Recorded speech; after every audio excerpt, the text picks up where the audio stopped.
ওয়াকফ ইস্যুতে উত্তেজনার আঁচ পৌঁছয় মুর্শিদাবাদে। এমন পরিস্থিতি হয় যে বাধ্য হয়ে মহিলা কমিশন যায় ঘটনাস্থলে। মুর্শিদাবাদে পরিস্থিতি নিয়ন্ত্রণে আসতে না আসতেই কাশ্মীরে শোনা গেল গুলির শব্দ। জঙ্গি হামলায় নিহত হন ২৬ জন।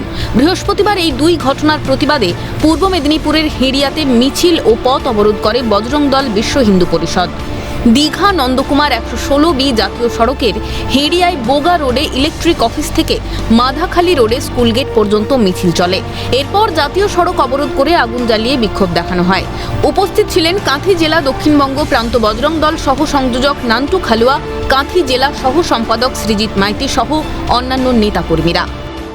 আমাদের কাশ্মীরে আমাদের হিন্দু পর্যটকদেরকে আতঙ্কবাদী হামলার মাধ্যমে তাদের উপরে জেহাদি আক্রমণ করা হয়েছে, তাদেরকে হত্যা করা হয়েছে। মুর্শিদাবাদে আপনারা শুনেছেন, মুর্শিদাবাদেও একই কায়দায় ঠিক হিন্দুদেরকে বেছে বেছে হত্যা করা হচ্ছে। এই জেহাদিরা ভুলে যাচ্ছে যে এই ভারতবর্ষ হচ্ছে রাম এবং কৃষ্ণের দেশ, এটা কোনো হযরত মুহাম্মদের দেশ নয়। আর যারা এই দেশটাকে হযরত মুহাম্মদের দেশে পরিণত করার চেষ্টা করছে তাদেরকে বজরং দল যে ভাষায় ওরা বোঝে সেই ভাষায় বুঝিয়ে দেবে।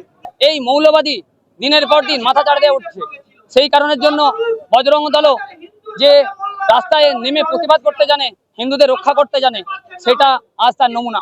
এর পরবর্তীকালে আমরা আরো বৃহত্তর আন্দোলনে নামবো। এখানে সাধারণ মানুষ সুরক্ষিত না, সাধারণ মানুষের সুরক্ষা এই সরকার দিতে ব্যর্থ হয়েছে। প্রশাসন প্রত্যেকটি জায়গায় নিজের দুর্বলতা ঢাকার জায়গা পাচ্ছে না। ফলে প্রশাসনের উচিত স্বতঃপ্রণোদিতভাবে কেন্দ্রীয় সরকারের কাছে এখানের রাজ্যে ৩৫৬ ধারা জারি করা। উপত্যকায় জঙ্গি হামলার ঘটনায় পথে বিজেপি মহিলা মোর্চাও। শুক্রবার তারাপীঠের আটলা মোড়ে প্রতিবাদে সামিল হয় মহিলা মোর্চা। উপস্থিত ছিলেন বিজেপির মহিলা মোর্চার রাজ্য সভানেত্রী ফাল্গুনী পাত্র সহ বীরভূম জেলা বিজেপির মহিলা মোর্চার নেত্রী ও সদস্যরা।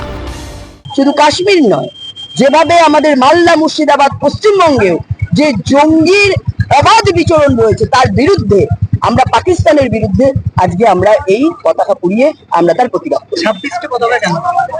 কারণ ২৬ জনকে দেখে দেখে জঙ্গিরা খুন করেছে, কারণ তারা হিন্দু ছিল।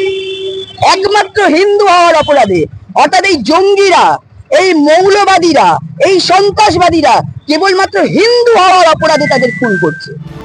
বিনোদ মণ্ডল ও ভোলানাথ চক্রবর্তীর রিপোর্ট, ক্যালকাটা নিউজ।